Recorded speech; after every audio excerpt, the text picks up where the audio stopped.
and welcome back to another episode of Navigating Wellness. In this episode, I'd like to share with you something that has come to my attention recently and something which I wish someone had told me about a lot sooner when I first got introduced to this raw vegan movement, because it would have saved me from so many pitfalls.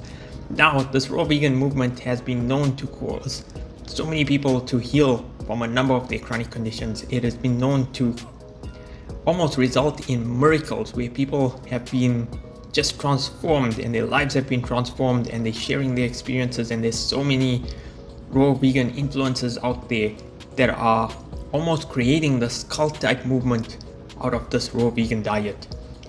And many people may find themselves heading down the same path, doing all the research, reading all the books, watching all these interviews of all these miraculous stories, and this was where I found myself. However, this diet can also prove ineffective for many people, and something which I was victim to, because I fell down the same rabbit hole trying to make this diet work for me. Unfortunately, what I've learned and what I'll be sharing with you today will hopefully provide you with a different perspective before you go down this path, or if you find yourself on this path and you find that it's just not giving you those same results that many others are experiencing on this diet. So that's it. Let's dive into today's video. Let's discover this raw vegan lifestyle and went down this rabbit hole, starting to read all the books, follow these gurus who were raw vegans for many years, and people who've healed chronic conditions, having suffered from them for probably decades, and by going on a strict raw vegan diet they managed to resolve all of this and they look absolutely amazing now. I thought, this is it. This is the magic elixir that we've been looking for. This is that ultimate diet that is going to transform our health, take us to new heights when it comes to health and vitality, and also fast track our spiritual growth. Because when you hear about some of these experiences that these people have had by adopting this raw vegan lifestyle, you think, well, this is it. This is the diet for humanity. This has to be the diet that can bring about all these miracles and fast track our spiritual ascension.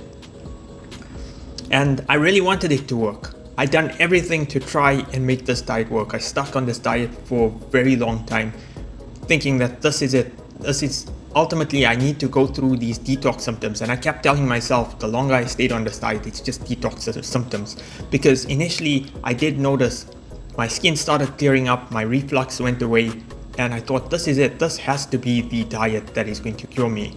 However, the longer I stuck on this diet, my energy levels started to crash. And I was constantly having to consume meals in order to just sustain myself, and I was consuming more and more.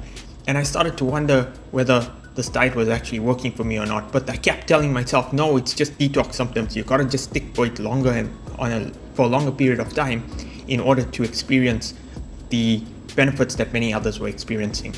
But by forcing myself over longer periods of time, I stuck on this diet for almost close to eight months or so. And this never really resolved any of those energetic crashes that I was having. It almost felt like I had no spark plugs and I had to be constantly eating.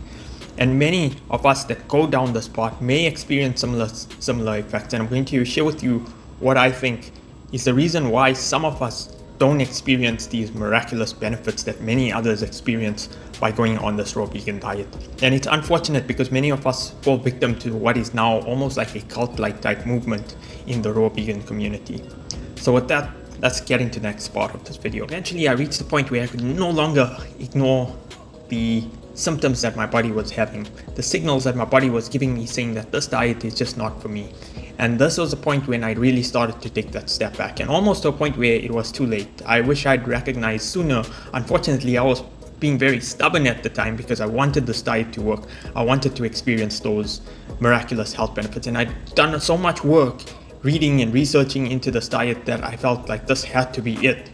And because I'd invested so much in it, I started to force myself to go through. But I reached that point where my body was giving me those signals that I just could not continue ignoring. And that led me to that point where I really started to take that step back and observe the thoughts that were going through my mind. And I started to recognize the rigidity of my thoughts and the fact that I was becoming very self-judgmental, especially over foods that I was eating, and that I almost ascribed a very judgmental aspect to cooked foods. And when I consumed cooked foods by mistake, or I would almost reprimand myself, thinking I've fallen off the path. And I started to notice the reason this was so is because it had developed into a very much a cult-like type movement. So when you fall down this path and you start following a lot of these influences, they often talk about how they've been strictly raw vegan for 10 years, 20 years, and they look absolutely amazing, ripped individuals. And you wonder, how did they achieve this elite state of health? And it's like, it must be because of the rigidity that they held with this diet. And something that I started to recognize in my own thoughts and my own behaviors, and that I was forcing something to work against what my body was signaling to me. And that is why I come back to the importance of listening to the body, and the importance of recognizing that sometimes a movement has just gone too far, and while it might bring benefits to some, it doesn't necessarily mean that it's the right diet for everyone. And the further we go down this path, we're actually doing more harm to ourselves, rather than recognizing that there's something else that may be more suited to your body type. And this is ultimately what led me to my revelation on this journey, following this raw vegan path, and ultimately realizing that I was causing myself much more harm than any good. I've come to believe that the reason this diet generally works for some people and not for others is due to everyone having a unique body constitution. And it's something that I think Ayurveda does such a beautiful job of explaining, because everyone has a different body constitution, and that's why everyone has a different diet that is right for them. And by trying to use this one size fits all approach, it doesn't necessarily mean that it's going to work for everyone, because everyone has this different body constitution.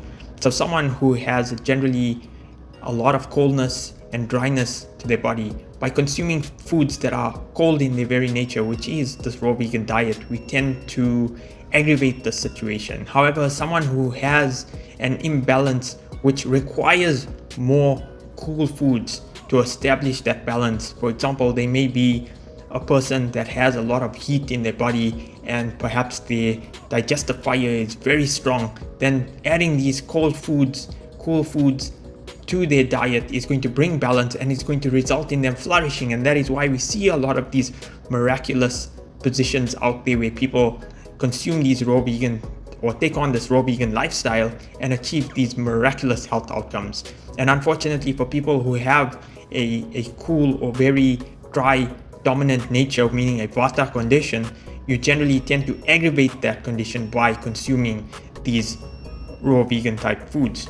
And this imbalance is what actually aggravates over time. And by constantly keeping on this diet, we push ourselves further down the path of imbalance, and resulting in the aggravation of our health, because we aggravate this dosha imbalance, which results in more adverse health outcomes, and which is why we tend to experience symptoms like having poor energy levels, or where some of these symptoms from these conditions, chronic conditions that we have, start to reappear, because we pass through that detoxing, the initial that very short initial period of time when we get that immediate benefits from the detox, and then immediately after it just comes back, and we wonder, why is it not happening? And we tend to think, no, it's just long-term detox. However, it's not really long-term detox. It's because we're aggravating the imbalance from our body constitution perspective. So at least that's my perspective on why this diet generally doesn't tend to work for everyone. I don't claim to know exactly what is the perfect diet for everyone. And honestly, I think many people don't know either. What I do believe is that eating in a way that aligns with your body, with your moral compass, as well as your level of consciousness, will probably be that right diet for you. So if you're on a raw vegan diet and it's working amazing for you, then that's beautiful, and you should probably continue with that diet because you found the magic diet that works for you.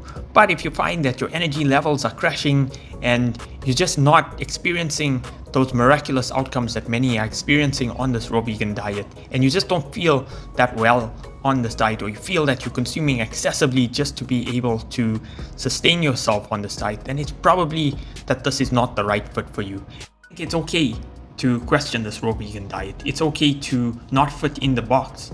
And I don't think it's a sign that you're failing. It's just that it's a sign that you're actually listening to your body. Sharing this video in case you find yourself in a similar predicament where you think that this raw vegan diet is this one-size-fits-all solution that is going to solve all your health problems, and it may not be giving you those same miraculous results that many others are experiencing, and you find yourself feeling worse and worse as you're forcing this diet to work for you. Maybe for you, it's a warm, nourishing, cooked, whole food, plant-based diet that is the right diet for you, that's going to be nourishing and grounding. And by sticking on this diet, you're just making things worse for yourself instead of aligning with what your body needs. Ultimately, it's important to be consciously aware of what we're eating, to start to listen to the body's feedback system and to your values, aligning with your values so that you don't fall victim to these dogmas like I have, and start to recognize that these values and your body's feedback system will ultimately guide you to that right diet for you. As always, if any of this content was helpful or resonated with you, or if you have any other comments, please drop them down in the comment section below. And please do like, share, and subscribe. And with that, thanks so much for watching, and I'll see you in my next video.